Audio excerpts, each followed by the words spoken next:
sidee naftayda waxa ay danaynayso doonaysana in ay higsigeeda ka dhigto sidee uga dhabeyn karaa ku soo dhawow maanta barnaamijkeena awalan bismillaahir rahmaanir rahiim magacaygu waa Moha LT sidee naftayda waxa ay doonayso intaas oo sano qalbigeeda iyo niyadeeda ku jirayba sidee uga dhabeyn karaa wuxuu ma maxay hortu waxa la qaban kara ma yihiin wax aad sugaysid oo meesha hadda aad joogtid ku haboon in aad ku sameeyeen hadii ay tahay jawaabtaadu haa hadii ay tahay jawaabtaadu haa saddex qodob ka fiiri qodobka koobaad horta waxaan khasaaro ma leeyahay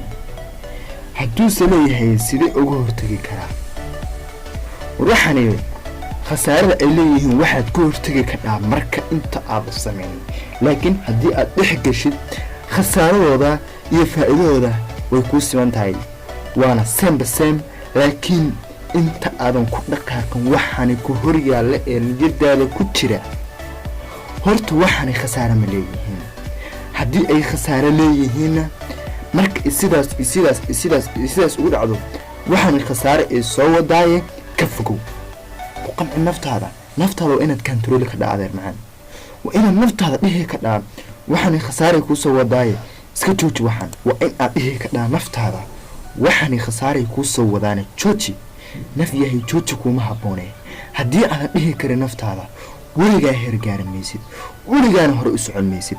laakiin marka aad wixii ka samidid oo aad aragtid inay faa'iido lahayn hore socod lahayn wanaag iyo horumar ay ku lahayn waa in aad joojin ka dhac waxaas laba qodobka labaad waxay tahay maxaad ugu tala gashay oo qarash ah dunidan ma ogtahay kuma kala socoto qarash bas ah laakiin waxa kula socotaa qarash baa kula socotaa laba awood saddex quwad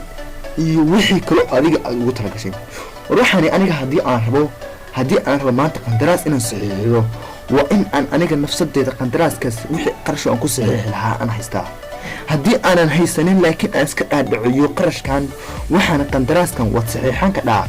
aanan u haynin awoodiisii aan ku saxiixan lahaana aan haysanin adiga ayaa saacad kasta hog ku socda adiga ayaa saacad kasta silcahaya niyadaada wax aadan samayn karin ka dhaadhiciyay laakiin marka aad nafsadaada ka dhaadhicisid wax aad samayn kadid ogow waxaasi waa wax aad nafsadaada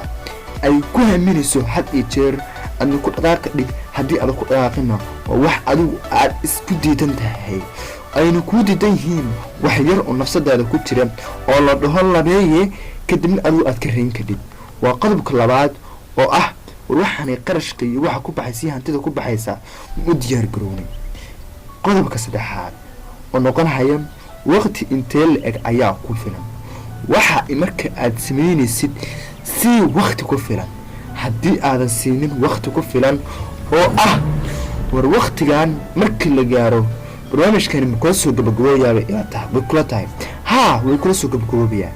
intaas markii la gaaro way la soo gabagabooyaa haddaba maalintaas maadaama soo gabagaboobayo ku darso waqti dheeriya hadii kale hadii aad waqti dheeriya ku darsan ee waqtigii la gaaro marka waqtiga la gaaro wixiina aadan soo gabagabin ama aadan sameeynin ogow niyad jab ayaa kula soo kulmahaya niyad jabkaas oo wixii waqti u qabatay kula soo gabagaboobin laakiin maxaa dhacay wixii waqtigii marka hore u qabatay wuxuu ahaa waqti yar oo aan ku filnayn laakiin hadii aad u qabatay waqti u qabatay adlada waqti ku soo gabagaboobi karaa hadii aad ku tadid aad sanadka 2022 inuu ku soo gabagaboobo barnaamijkani waa inaad ku tadaa 3 bilood iyo 2 bilood iyo 4 bilood wax lamid ah hadii kale ogow hadhow niyad jab aad u weyn ayaad la kulmaysaa oo nafsadaada kaaga imaanaya oo kugu haboonan xilligaas ogtahay marka aad tahay qof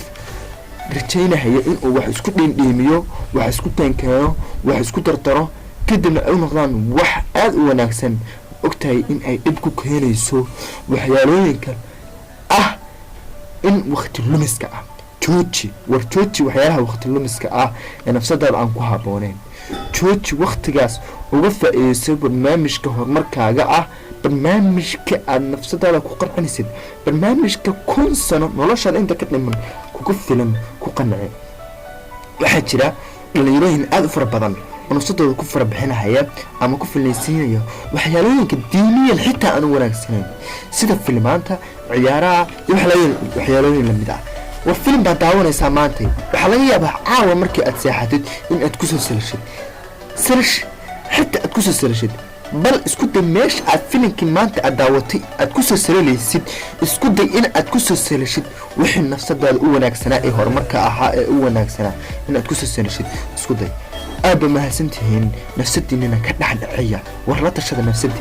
nafsadiina ka dhacdhacaya waxaa noo wanaagsan markaas ayaad